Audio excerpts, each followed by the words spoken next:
نحمده ونصلي ونسلم على رسوله الكريم اما بعد اعوذ بالله من الشيطان الرجيم بسم الله الرحمن الرحيم النبي أولى بالمؤمنين من أنفسهم صدق الله العظيم وصدق رسوله النبي الكريم الأمين ونحن على ذلك لمن الشاهدين والشاكرين والحمد لله رب العالمين إن الله وملائكته يصلون على النبي يا أيها الذين آمنوا صلوا عليه وسلموا تسليما الصلاة والسلام عليك يا سيدي يا رسول الله وعلى آلك وأصحابك يا حبيب الله الصلاة والسلام عليك يا نبي الله وعلى آلك وأصحابك يا نور الله حمد و صلاة کے بعد عالی مرتبت ذی احترام دوستو، قابل صد احترام بزرگوں اور بھائیوں، آج کی یہ خوبصورت محفل پاک احباب بڑی محبت سے تشریف لاتے رہے اور بالآخر یہ خوبصورت اور پروقار تقریب انعقاد پذیر ہوئی۔ اللہ تعالی ہمارے بھائیوں کی اس کوشش کو اپنی بارگاہ میں قبول فرمائے، ہم سب کو دین کے ساتھ اخلاص کی توفیق عطا فرمائے۔ عزیز دوستو، ہم جو انسان ہوتے ہیں ذہنی طور پر، قلبی طور پر بعض اوقات کمزور ہو جاتے ہیں، ہمیں ہمدردی کی ضرورت ہوتی ہے۔ مختلف قسم کے ہمدرد لوگ زندگی میں ہمیں میسر آتے ہیں، وہ اپنے اپنے انداز میں، اپنے اپنے طریقے کے مطابق عین ممکن ہے کہ پورے خلوص کے ساتھ ہی ہمارے ساتھ اظہار ہمدردی کرتے ہوں۔ وہ لوگ اظہار ہمدردی کرتے ہیں جو ان کے پاس اچھی تجاویز ہوتی ہے وہ ہمیں دیتے ہیں، اور ہمارے حق میں جس کو وہ مناسب سمجھتے ہیں اس رائے کا اظہار بھی کرتے ہیں۔ لیکن کئی مواقع پہ جا کے ہمیں خود اندازہ کرنا پڑتا ہے کہ ہمارا زیادہ ہمدرد کون ہے۔ 2 3 4 قسم کے لوگ ایسے ہوتے ہیں جو اظہار ہمدردی کر رہے ہوتے ہیں، ہمارے حق میں نیک خواہشات، اچھے جذبات کا اظہار کر رہے ہوتے ہیں، پر ہمیں کسی مقام پہ جا کے اندازہ کرنا پڑتا ہے کہ ہمارا دنیا میں سب سے زیادہ ہمدرد کون ہے۔ تو میرے عزیزو، یاد رکھنا، جب پورا ٹٹولو گے، پورا حساب لگاؤ گے، پوری ترتیب نکالو گے اور جستجو کرو گے تو پتہ چلے گا دنیا میں ہمارے سب سے بڑے ہمدرد ہمارے نبی پاک صلی اللہ تعالی علیہ وسلم۔ النبی اولیٰ بالمؤمنین من انفسہم، اللہ فرماتا ہے یہ میرے نبی پاک علیہ السلام مومنوں سے ان کی جانوں سے بھی زیادہ قریب ہے۔ احساس والا رشتہ۔ اور ایک مقام پہ قرآن مجید نے کہا عزیز علیہ ما عنتم، تمہارا مشکل میں پڑنا میرے محبوب پر گراں گزرتا ہے۔ حریص علیکم، وہ تمہاری بھلائی چاہنے میں جلدی کرتے ہیں۔ وبالمؤمنین رؤوف الرحیم، وہ مومنوں پہ رؤوف بھی ہیں اور رحیم بھی ہیں۔ نبی پاک صلی اللہ تعالی علیہ وآلہ وسلم نے جن جن چیزوں کا ہمیں حکم دیا ہے وہ ہمارے حق میں نہایت ہی مفید ہے۔ اس سے زیادہ ہماری بہتری نہ کوئی چاہ سکتا ہے اور نہ ہماری بہتری ہو سکتی ہے۔ جن چیزوں سے نبی پاک صلی اللہ تعالی علیہ وسلم نے ہمیں روکا ہے، حضور نے منع فرمایا۔ جن چیزوں سے نبی پاک علیہ الصلاۃ والسلام نے ہمیں بچنے کا کہا ہے وہ چیزیں ہمارے لیے نہایت نقصان دہ، ان چیزوں میں بڑا ہی ضرر ہے، وہ ہمارے لیے دنیا اور آخرت میں انتہائی تکلیف کا باعث۔ اس لیے کہ ہمارے سب سے بڑھ کر ہمدرد ہمارے نبی پاک صلی اللہ تعالی علیہ وسلم. ہمیں رسول پاک علیہ الصلوۃ والسلام کی ذات والا صفات سے خیر لینی چاہیے. ہمیں پورا غور کرنا چاہیے، تجسس کرنا چاہیے، توجہ کرنی چاہیے کہ نبی پاک علیہ الصلوۃ والسلام نے جن چیزوں پر ہماری زیادہ تلقین فرمائی ہے، زیادہ توجہ دلائی ہے، زیادہ نبی پاک علیہ الصلوۃ والسلام نے اصرار فرمایا ہے، ہمیں کبھی بھی ان چیزوں کو نہیں چھوڑنا چاہیے. آپ غور فرمائیں کہ رسول پاک صلی اللہ تعالی علیہ وآلہ وسلم حدود اللہ کے معاملے میں بڑی نصیحت فرماتے، بڑی نصیحت کرتے. حضرت عائشہ صدیقہ رضی اللہ تعالی عنہ فرماتی ہیں کہ کوئی کتنی بھی محبوب کو تکلیف دیتا جلال نہ فرماتے، لیکن اگر کوئی اللہ کی حدیں توڑتا، شریعت اسلامیہ نے جو حدود اور قیود مقرر کی ہیں، اگر ان کو بندہ توڑتا تو نبی پاک جلال فرماتے، ناراض ہوتے کہ تم نے دین کی حدوں کو پامال کیا ہے. وہ خاص چیزیں جن کو رسول پاک علیہ السلام نے سختی سے ہمیں کرنے کا کہا، کس قدر سخت ناپسند کیا ہے رسول پاک نے سود کو. محبوب پاک صلی اللہ تعالی علیہ وآلہ وسلم پر نازل ہونے والی کتاب کہتی ہے کہ جس نے سود نہ چھوڑا وہ رب رسول سے جنگ کرنے کو تیار ہو جائے. ہمارا نا ایک نفسیاتی طور پر ذہن بن جانا چاہیے کہ یار کچھ بھی ہو جائے میں اتنی طاقت تو نہیں نہ رکھتا کہ رب رسول سے جنگ کروں گا. تو اس کے بارے میں ذہن بن جانا چاہیے، طبیعت میں بات جم جانی چاہیے کہ کچھ بھی ہو جائے میرے رسول پاک نے منع فرمایا ہے، لہٰذا میں یہ کام کبھی بھی نہیں کروں گا. نبی اکرم صلی اللہ تعالی علیہ وآلہ وسلم نے شراب کو سخت ناپسند فرمایا، نشے کو سخت ناپسند فرمایا. ہمیں گھننا نہیں چاہیے، ہمارا مزاج بن جانا چاہیے، کسی صورت ہم اس کے قریب نہیں جائیں گے. حضور نے لقمہ حرام کو سخت ناپسند کیا، ہمارا مزاج ہونا چاہیے، ہمیں کبھی اس کے قریب نہیں جانا چاہیے. اور جن چیزوں کو کرنے کا حضور نے ہمیں حکم دیا ہے، جن چیزوں پر نبی پاک نے ہماری توجہ دلائی، بار بار محبوب نے اصرار فرمایا ہے، ان چیزوں پر ذرا ہمارا خاص دھیان ہونا چاہیے. دیکھو ہم نے حدیث سنی ہے، کبھی ہم اس پر غور کریں نا کلیجہ ٹھنڈا ہو جائے. حضور فرمانے لگے نماز میری آنکھوں کی ٹھنڈک ہے. کاش امتی کو سمجھ آئے کہ کریم کیا فرما رہے ہیں. گویا تو جب سجدہ کرتا ہے، جب تو نماز پڑھتا ہے، جب تو اللہ کی بارگاہ میں حاضر ہوتا ہے تو محبوب کی آنکھیں ٹھنڈی ہوتی. رسول پاک صلی اللہ تعالی علیہ وسلم بار بار تلقین کرتے نماز کی، اور حضور علیہ السلام نے اتنی تاکید فرمائی، اتنی تاکید فرمائی، اتنی تاکید فرمائی کہ مختلف زاویوں سے بات کو کھول کے سمجھایا. محبوب فرمانے لگے اگر کسی کے گھر کے سامنے نہر ہو، 5 وقت غسل کرے، لوگوں بتاؤ اس پر کوئی میل کچیل رہ جائے گی؟ مثال دی ذہن کے قریب کر کے، یا رسول اللہ بالکل نہیں رہتی. تو محبوب فرمانے لگے اسی طرح جو 5 نمازیں پڑھے اس کے ذمے بھی گناہ کوئی نہیں رہتے. تم نے توجہ کرنی ہے، عبادت کو وقت دینا ہے، اللہ کی بارگاہ میں حاضر ہونا ہے، دعائیں مانگنی. حضور فرمانے لگے رب کی بارگاہ میں دعا سے بڑھ کر تکریم والی چیز کوئی نہیں.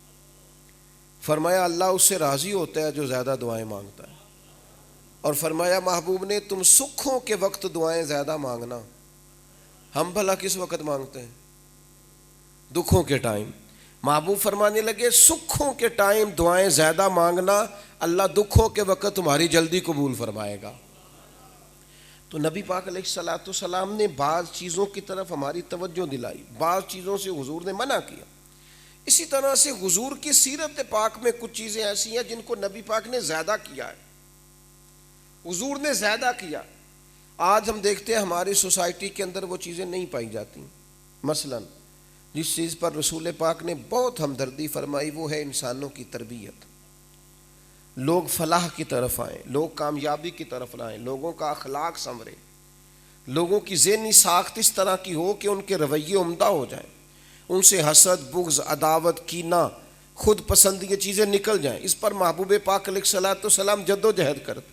لوگ توحید و رسالت کے قائل ہو جائیں، اخلاقی رذائل کو چھوڑ دیں، اس پر حضور جد و جہد کریں، انسان سازی کے لیے، انسانوں کی ہدایت کے لیے۔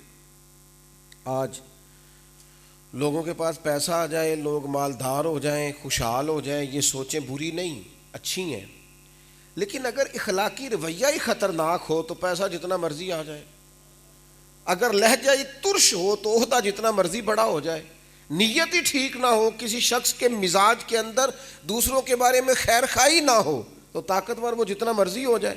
نبی پاک علیہ الصلوۃ والسلام لوگوں کی اخلاقی تربیت فرماتے ہیں۔ حضور علیہ الصلوۃ والسلام کا دل تھا یہ لوگ وہ ساری چیزیں چھوڑ جائیں جو اللہ کو ناپسند ہے۔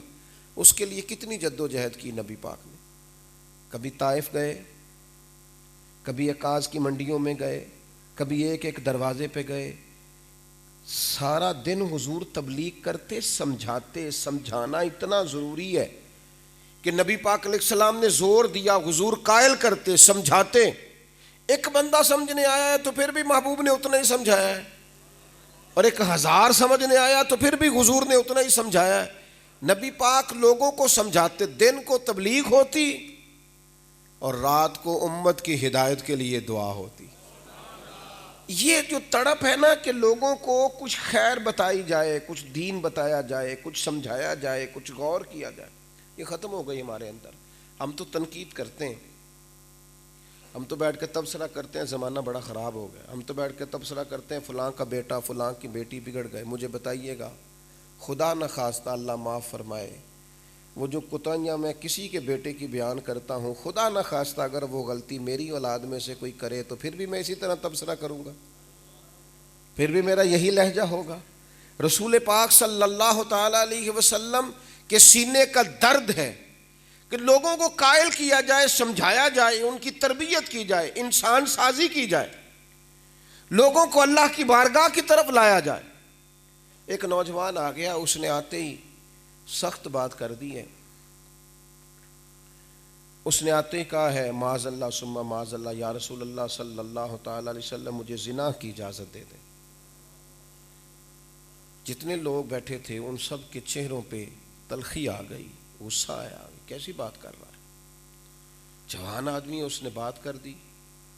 محبوب نے ڈانٹا نہیں، قریب بلایا، تھپکی دی، اور حضور فرمانے لگے 2-3 باتیں بتا، پھر اگلی بات کرتے ہیں۔ یہ بتا کہ اگر کوئی تیری بہن سے زنا کرے، معاذ اللہ تیری بیٹی، تیری خالہ، تیری پھپھو، کسی کے بارے میں اگر یہ کوئی بات کرے، اس نے کہا میں کبھی بھی گوارا نہیں کرتا، تو محبوب فرمانے لگے جس کے لیے تو بات کر رہا ہے وہ کسی کی بیٹی نہیں۔ آپ میری بات کو سمجھیے گا، جس کے بارے میں تیری نظر میلی ہے وہ کسی کی بہن نہیں۔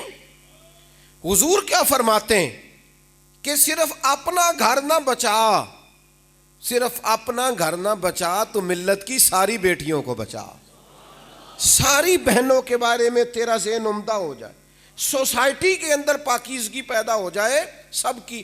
ایک دفعہ ایک نوجوان، اس کے والد کہنے لگے یہ پسند کی شادی کرنا چاہتا ہے، آپ اسے سمجھائیں، تو مجھے کہنے لگے پیر صاحب کوئی منع ہے، ناجائز ہے، میں کر نہیں سکتا۔ میں نے انہیں سمجھایا لیکن وہ تلخ ہو گئے۔ ان کے والد کہنے لگے یہ اسی طرح کرتا ہے، تمیز کے دائرے سے نکل جاتا ہے، یہ کہتا ہے مولانا جائز نہیں پسند کی شادی۔ میں نے اسے کہا میرے بھائی ناراض نہ ہونا، تیرے لیے بھی جائز ہے، تیری بہن کے لیے بھی پسند کی شادی جائز ہے۔ چپ کر گیا، خاموش ہو گیا۔ میں نے کہا یہ عجیب فلسفہ ہے نا کہ جو چیز تیرے لیے کہی جائے وہ تو درست ہو، اور یہی بات اگر دوسرے رنگ میں کی جائے جو بالکل درست ہے اس میں کوئی، خاموش ہو گیا۔ میں نے کہا جو دعویٰ آج تو کر رہا ہے اگر تیری بہن اٹھ کے کرے اور کہے مولانا سے پوچھ کے بتائیں کو ناجائز ہے تو پھر میں کیا کہوں گا؟ جائز چیزوں کے بھی تو آداب ہے نا، ان کا بھی تو طریقہ کار ہے نا، ان کے بھی تو شریعت نے اصول اور ضابطے بنائے۔ انسانی سماج کے اندر تربیت کرنا، لوگوں کو قائل کرنا، اچھے برے کی تمیز سکھانا، یہی تو وہ کام ہے جو کرنے کے لیے اللہ کے انبیاء دنیا میں تشریف لایا کرتے ہیں۔ نبی پاک علیہ السلام کا تعلیم و تربیت کا مزاج، حضور کا سکھانا۔ ایک شخص حضور کی بارگاہ عالی مرتبت میں آیا، امام رازی نے لکھا ہے، اس نے آ کے عرض کی یا رسول اللہ صلی اللہ تعالی علیہ وسلم میرے اندر چند عیب ہیں، میں کلمہ تو پڑھنا چاہتا ہوں پر وہ عیب میں نہیں چھوڑ سکتا۔ محبوب نے فرمایا کہیے۔ کہنے لگے جی میں اخلاق کا بھی ٹھیک نہیں، میں بدکاری کا بھی میرے اندر نقص ہے، چوری بھی کرتا ہوں، شراب بھی پیتا ہوں معاذ اللہ، اور جھوٹ بھی بولتا ہوں، چھوڑ نہیں سکتا۔ یہ میرے محبوب کا حکمت کا انداز ہے۔ فرمانے لگے ایک چھوڑ دے گا بیچ میں سے؟ کہنے لگا جی ایک، فرمایا ایک چھوڑ دے گا؟ آپ کی توجہ ہے میری بات پر؟ میری ایک گزارش ہے، چھوٹا آدمی، یہ نوجوان ذرا میری بات پر زیادہ غور کریں۔ حضور نے فرمایا ان میں سے ایک چھوڑ دے گا۔ حضور کون سا؟ فرمایا جھوٹ نہیں بولنا آج کے بعد۔ جھوٹ ہے بٹ دوستو، جھوٹ نہیں، غلط بات نہیں، خلاف واقعہ بات نہ کرو، کبھی نہ کرو، صحیح بات کرو، واقعے کے مطابق بات کرو۔ ہم اپنی زندگی میں وہ کہہ بیٹھتے ہیں جو ہم نہیں ہوتے، ہمارا اعتماد ختم ہو جاتا ہے، شخصیت ٹوٹ جاتی۔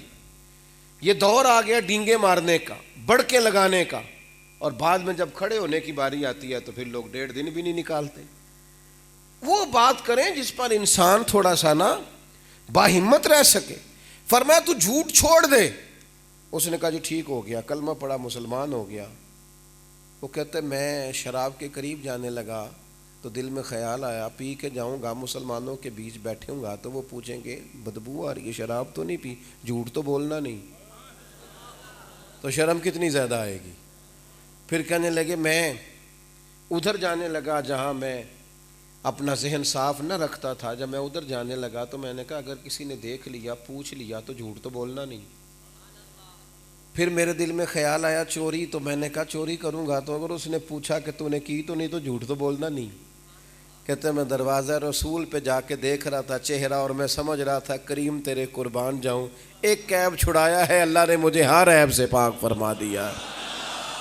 تربیت کا مزاج، لوگوں کے اندر وزاداری پیدا کرنا، اخلاقی رویے ٹھیک کرنا، ہم نے چھوڑ دیا ہے۔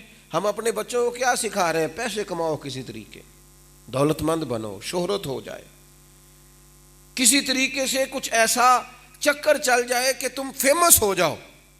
آگ لگ گئی معاشرے کے اندر، اخلاقی قدریں کمزور سے کمزور ہوتی جا رہی ہیں۔ لوگوں کے رویوں میں جو سلجھا پن تھا، جو دھیما پن تھا، جو وزاداری تھی، جو وقار تھا، جو حسن تھا، جو شائستگی تھی، کسی کے پاس بیٹھ کر انسان کبھی چھوٹا محسوس نہیں کرتا تھا اپنے آپ کو، کسی کے پاس بیٹھ کر اس کی طبیعت تلخ نہیں ہوتی تھی، وہ سکون پاتا تھا، وہ ساری چیزیں رخصت ہو رہی۔ اب حضور علیہ السلام نے بڑی ہمدردی فرمائی، لوگوں کی تربیت فرمائی، اخلاقی رویے رسول پاک علیہ السلام نے۔ عدی بن حاتم کہتے ہیں میری بہن مسلمان ہو گئی تھی، حاتم تائی کے بیٹے ہیں، کہتے ہیں مسلمان ہو گئی تھی، مجھے اس نے جا کے کہا عدی کلمہ پڑھ لو، وہ بادشاہ نہیں اللہ کے پیغمبر ہیں۔ میں نے کہا عورت کی بات سن لوں، میں جاؤں گا پہلے جا کے تحقیق کروں گا۔ کہتے میں تحقیق کرنے کے لیے آیا، اور حضور کی بارگاہ میں جب میں آیا تو میں نے پہلا انداز ہی بڑا انوکھا دیکھا، محبوب صحابہ کے ساتھ زمین پر تشریف فرمایا۔ کہتے میری طبیعت کو نا یہ اپنی طرف مائل کر گئی بات، میں نے سوچا مسجد کچی ہے، گھر بڑا شاندار ہوگا، مسجد سادی ہے، گھر عالیشان ہوگا۔ کہتے میرے دل میں خواہش تھی کہ گھر حضور کا دیکھیں، تو کریم فرمانے لگے آپ یہاں رہنے دیں، میں آپ کو گھر لے کے چلتا ہوں۔ کہتے رستے میں ایک بوڑھی نے کھڑا کر لیا، نبی پاک علیہ السلام اس کی بات سننے لگے۔ میں نے کہا اگر یہ بادشاہ ہوتے تو یوں رستوں میں کھڑے ہو کے غریبوں کی باتیں نہ سنتے۔ بادشاہ تو کہتے ہیں نا پہلے ٹائم لو، شیڈول طے پا گیا ہے، درخواست لکھو، فلاں دن فلاں چوک میں فلاں جگہ فلاں موقع پر فلاں قبیل کے لوگوں سے ملاقات ہو، یہ جگہ جگہ باتیں سن رہے ہیں۔ کہتے پھر میں گھر گیا اور میں نے کریم کا گھر دیکھا، ایک سادی سی چٹائی دیکھی، پانی کا مٹکا دیکھا، پیالے دیکھے، حضور خود کھجوریں لے کے آئے، لگے جو مزدور شاہ ایسا، نہ دھن نہ دولت سربراہ ایسا، عرش نشیں کا زمین پہ گھر ہے، میرا پیغمبر عظیم تر ہے۔ کہتے ہیں نبی پاک صلی اللہ تعالی علیہ وسلم کی وہ کیفیات دیکھی تو میں مچل گیا۔ میں نے کہا میری بہن سچ کہتی تھی، یہ بادشاہ نہیں ہے، یہ اللہ کے سچے رسول ہے۔ لوگوں کی تربیت، لوگوں کو قائل کرنا، لوگوں کو سمجھانا، یہ جو ہم دکھاوا کرتے ہیں نا، دولتیں، پیسے، شہرتیں، یہ ہم جو دکھاتے ہیں، اس سے تو مزید گھٹن پیدا ہوتی ہے۔ اس سے تو ہم لوگوں کو کہتے ہیں کہ اگر میرے پاس 1,00,000 ہے تو 2 لاکھ جمع کر۔ اکثر دوست آ کے شکایت کرتے ہیں کہ وہ لڑکے والوں نے لالچ پیدا کر لیا ہے، وہ تو بار بار چیزوں کے مطالبات کر رہے ہیں. تو میں نے کہا لالچ یوں ہی نہیں پیدا ہوتا. آپ نے پہلے کچھ کہانیاں سنائی ہوں گی، آپ نے پہلے بتاؤ جو کچھ ہے جی تیدا ہی ہے جی، آپ نے پہلے باتیں سنائی ہیں، آپ نے کچھ انداز ایسے بتائے ہیں، آپ نے کچھ لہجہ ایسا اختیار کیا ہے جس کی وجہ سے نفس مائل ہو گیا. تعلیم و تربیت کا مزاج حضور نے لوگوں کو دیا، اور کس طرح دیا کہ انسان کو گنجائش دی جائے، اس کی غلطیوں کو معاف کیا جائے، اس سے درگزر کیا جائے، اسے بار بار سمجھایا جائے، اسے بار بار کہا جائے، اس کے ساتھ رویہ اس طرح کا اختیار کیا جائے جس طرح ایک بچے کے ساتھ کیا جاتا ہے. لوگوں کو دین کی طرف پوری طرح مائل کیا جائے. یہ رسول پاک صلی اللہ تعالی وسلم کے سینے کا درد ہے. اور پھر دوسری بات یہ کہ حضور فرماتے ہیں، میری امت کریم نے خود فرمایا میں اخلاق عالیہ کی تکمیل کے لیے آیا ہوں. حضور چاہتے ہیں لوگوں کا اللہ پر بھروسہ مضبوط ہو جائے، لوگوں کے مزاجوں کے اندر شکر پیدا ہو، لوگوں کی طبیعتوں کے اندر صبر پیدا ہو. نبی پاک علیہ السلام چاہتے ہیں قناعت والے ہو جائیں مومن، خودداری والے ہو جائیں، عزت نفس والے ہو جائیں. وہ جو ہمارے اندر اخلاقی کمزوریاں آ گئی ہیں نا، بے چینی ہے، بے قراری ہے، الجھاؤ ہے، تڑپ، ٹھہراؤ نہیں، سارا کچھ ہے، بے سکونی ہے. اللہ کے محبوب صلی اللہ تعالی علیہ وسلم فرماتے ہیں قیامت کے دن اعلان ہوگا، اٹھیں کچھ لوگ اور جنت میں جائیں تو 70,000 لوگ ہوں گے جنہیں اللہ بغیر حساب کتاب جنت عطا کر دے گا. فرشتے ان سے پوچھیں گے تم کون ہو جو بغیر حساب کتاب آ گئے، کیا کرتے تھے؟ عرض کروں وہ کون لوگ ہیں، بتاؤں وہ کون لوگ ہیں؟ میرے نبی پاک فرماتے ہیں یہ وہ لوگ ہیں جو ہر حال میں اپنے رب کا شکر ادا کرتے تھے. مزاجوں میں شکوہ نہیں، شکایت نہیں، بے چینی نہیں، بے قراری نہیں. وصل اچھا نہ فراق اچھا ہے، یار جس حال میں رکھے وہی حال اچھا ہے. اپنی طبیعت کو قرار والا. حضور چاہتے ہیں امت شکر کرے، مزاج شکر والا. آپ کسی سے بھی پوچھ لیں، جس کی 4 فیکٹری ہے نا، اس سے پوچھے کیا حال ہے، کہتے دعا کریں آج کل کاروباری حالات ٹھیک نہیں. تو میں کہہ رہا ہوں یہ بات تو چھاپڑی فروش بھی کر رہا ہے، تو آپ بھی یہی کر رہے ہیں، آپ بھی اسی مقام پہ. اب 4 فیکٹریاں ہو گئی لیکن مقام اسی پہ کھڑا ہے ابھی بھی، اللہ ماشاءاللہ، سب کی بات نہیں. لیکن ایسے لوگ بھی دیکھے کہ جو 10-10 روپے کے نوٹ گنتے ہیں، شام ہو گئی اور 10-10 کے نوٹ گنے، اور جب اٹھائے انہوں نے تو پھر آسمان کی طرف دیکھ کے اللہ کا شکر اس طرح ادا کیا جس طرح ساری نعمتیں انہی کو میسر آ گئی. چھوٹی سی دنیا پر اس پر مطمئن، اس پر خوش، اس پر اللہ کی رضا پر راضی. نبی پاک صلی اللہ تعالی علیہ وسلم نے اپنی امت کو شکر کا کہا، اپنی امت کو کہا کہ زندگی تسلی والی گزارنا، مقام تسلیم و رضا پہ رہنا. رضی اللہ عنہم ورضوا عنہ. مومن کی شان یہ ہے کہ مومن اللہ سے راضی ہے اور اللہ مومن سے راضی ہے. مومن راضی ہے رب. اور پھر فرمایا زندگی صبر والی، زندگی اللہ کی رضا پہ راضی رہنے والی. 500 کے قریب احادیث ہیں جن میں نبی پاک نے اپنی امت کو صبر کی نصیحت فرمائی، حوصلے کی نصیحت فرمائی، صبر کی بات کی. 500 مرتبہ. محبوب چاہتے ہیں، سب سے بڑے ہمدرد ہیں، حضور چاہتے ہیں ان میں صبر پیدا ہو، ان میں ٹھہراؤ. آج کیا سکھا رہے ہیں ہم اپنی اولادوں کو؟ لاڈ کے نام پر بے صبری. جو بچہ کھانا وقت پہ نہ پکے موبائل توڑ دیتا ہے، آپ کیا سمجھتے ہیں مشکلات میں آپ کے ساتھ کھڑا ہوگا؟ جس کی مرضی کے مطابق آپ اسے چیز نہ لے کے دیں اور ساری رات وہ کھانا نہ کھائے، آپ سمجھتے ہیں یہ آپ کے دکھوں میں آپ کے ساتھ کھڑا ہوگا؟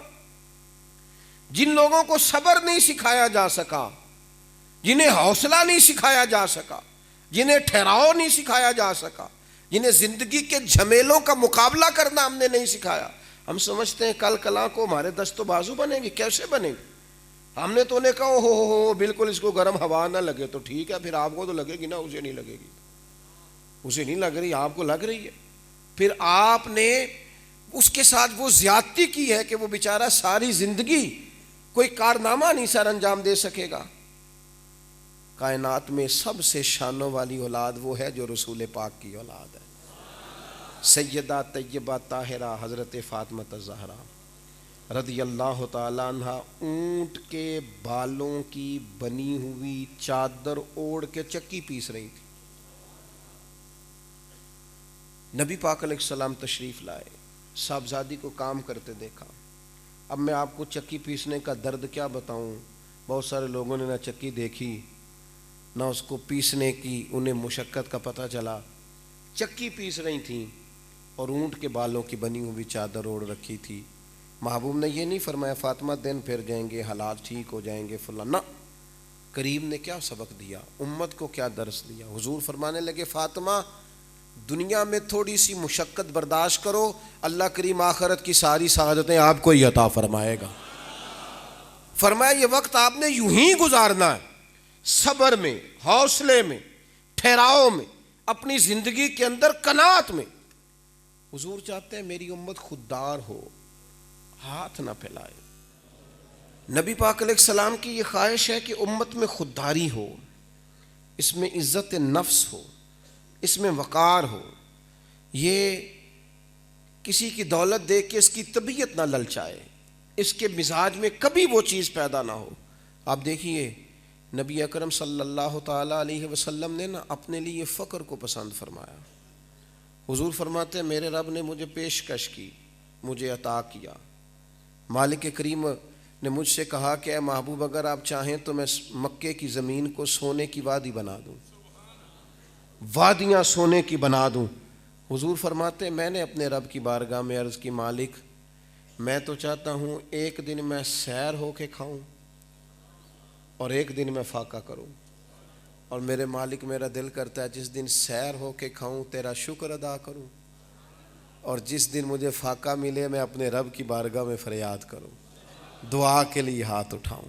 یہ طرز زندگی جینا چاہتے ہیں, قناعت پسندی, اللہ کی عطا پہ راضی ہونا. اور میرے بھائی میرے رب نے جہاں مجھے رکھا ہے, جو میرے رب کی میرے لیے چاہت ہے وہ مجھے پسند کیوں نہیں؟ دنیا میں فقط ایک بندہ خوش رہتا ہے جو اپنے نصیب سے خوش رہتا ہے, اور جس کی طبیعت یہ ہے کہ اوہ فلاں کیوں نہیں ملا, فلاں کیوں نہیں ملا, یہ کیوں نہیں ہوا, فلاں چیز مجھے میسر آنی چاہیے تھی. ہر وقت اس کی زبان پر شکوہ ہے. لوگ بے قرار زندگی گزارتے ہیں, بے سکون ہو جاتے ہیں. اپنی زندگی کے اندر قناعت اللہ کے دیے پر. اور بہت بڑی خوشخبری سنائی نبی پاک علیہ السلام. حضور فرمانے لگے تم اللہ کے تھوڑے رزق پہ راضی ہو جاؤ, وہ تمہاری تھوڑی عبادت سے راضی ہو جائے گا. تم بھی تو قناعت کرو نا مالک کے تھوڑے رزق پر.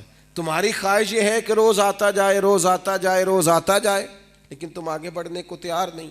ایک بات آخر میں, نبی پاک صلی اللہ تعالیٰ علیہ وآلہ وسلم جو ہمارے لیے چیزیں بہت زیادہ پسند کرتے, بہت زیادہ, اور حضور چونکہ ہمارے سب سے بڑے ہمدرد ہیں, نبی پاک علیہ الصلوۃ والسلام نے فرمایا کہ میری اور تمہاری مثال, آپ نے غور سے بات سننی ہے. حضور فرمانے لگے میری اور تمہاری مثال اس طرح ہے جس طرح کسی بندے نے آگ جلائی تھی اور پتنگے اس میں آ کے گرتے تھے, پتنگے گرتے تھے, تو وہ بار بار پتنگوں کو ہٹاتا تھا, ہٹ جاؤ ہٹ جاؤ, جل جاؤ گے جل جاؤ گے جل جاؤ گے.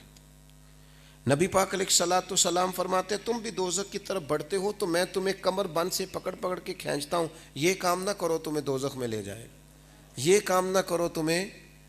آپ کو نا درجنوں احادیث ملیں گی جن میں حضور نے فرمایا جو چھوٹے پہ رحم نہ کرے, بڑے کا احترام نہ کرے, فلیس منا, ہم میں سے نہیں ہے.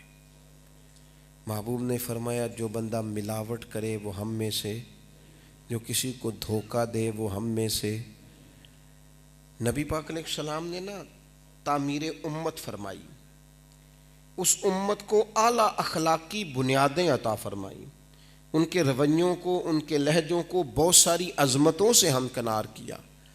لیکن جو لوگ ان گناہوں کے اندر مبتلا ہو جائیں, ان دیکھیں نا اگر ملاوٹ اتنی بڑھ جائے کہ لوگوں کو دوائی بھی ٹھیک نہ ملے تو پھر کریم فرماتے ہیں اگر تو ملاوٹ کرتا ہے تو پھر تو نے اپنے آپ کو ہماری امت میں ہمارے اندر شامل نہیں رکھا, تو کہیں اور پہنچ گیا. اور اگر کسی بڑے کا احترام نہ کیا جائے, چھوٹے پہ شفقت نہ کی جائے تو سوسائٹی سے محبت اٹھ جاتی. فرمایا تم نے کیا ماحول بنا دیا. لہٰذا اس طرح کرنے والے لوگ ہم میں سے نبی پاک علیہ السلام نے طے کر کر کے ہمیں چیزیں بتائی ہیں. سب سے بڑے ہمدرد ہمارے نبی پاک ہیں. جب ہم تک حضور کا کوئی فرمان پہنچے، ہمارا حق یہ ہے کہ ہم سب چیزوں سے بڑھ کر اس کو اہمیت دیں، اسے قبول کریں، اس کے مطابق اپنی زندگی کو ڈھالنے کی پوری کوشش کریں.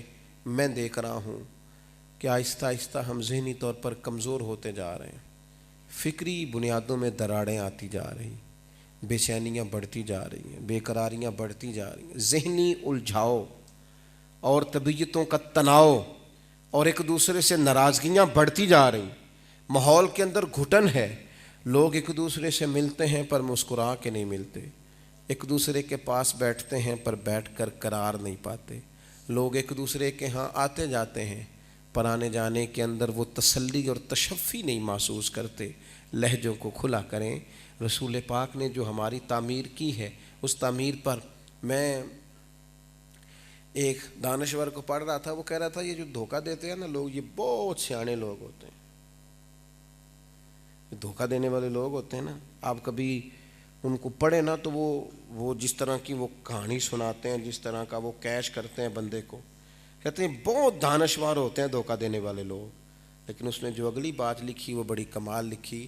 وہ کہنے لگا اگر یہ دھوکہ دینے میں سیانے ہیں نا تو یہی لوگ اگر خیر کرنے لگ جائیں تو یہ معاشرے کو بھی خیر سے بھر دیں گے، چونکہ سیانے لوگ ہیں. اگر یہ اپنی عقل مندی کے تحت لوگوں کو اتنا دھوکہ دے سکتے ہیں تو بتائیے امت کو خیر کتنی بانٹ سکتے ہیں. لیکن کرتے کیا ہیں؟ اپنی ذہنی صلاحیتوں کا غلط استعمال کرتے ہیں. اللہ نے شعور دیا ہے، عقل دی ہے، لیکن اسے صحیح جگہ پہ استعمال نتیجہ کیا نکلتا ہے؟ دھوکہ دیتے ہیں. فراڈیے مشہور ہو، حالانکہ دانشور مشہور ہو سکتے تھے، سیانے مشہور ہو سکتے تھے، عقل مند دانا مشہور، فراڈیے مشہور ہو گئے. کیوں؟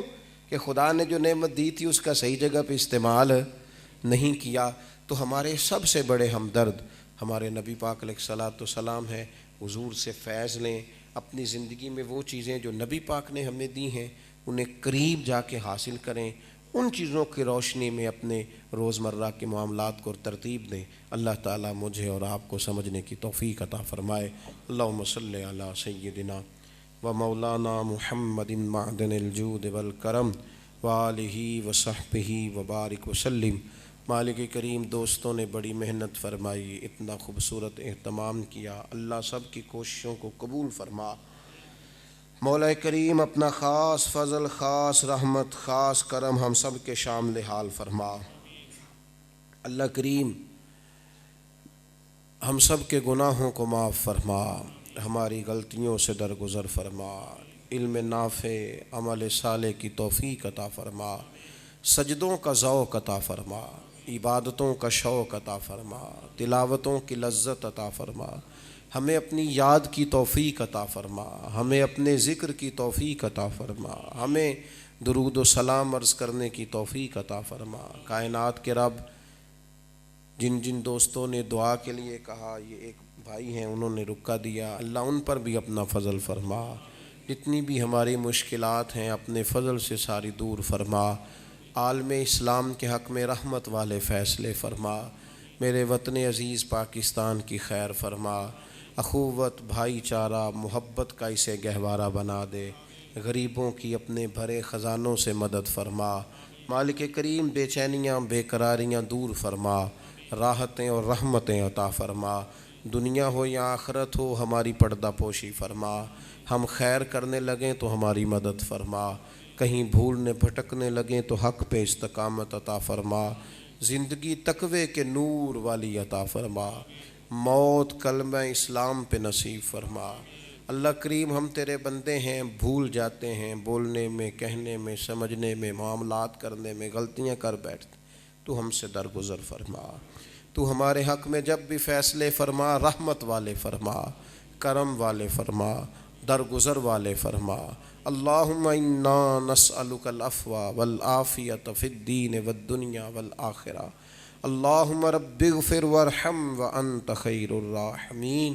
وصلی اللہ تعالی علی حبیبہ سیدنا و مولانا محمد. السلام علیکم.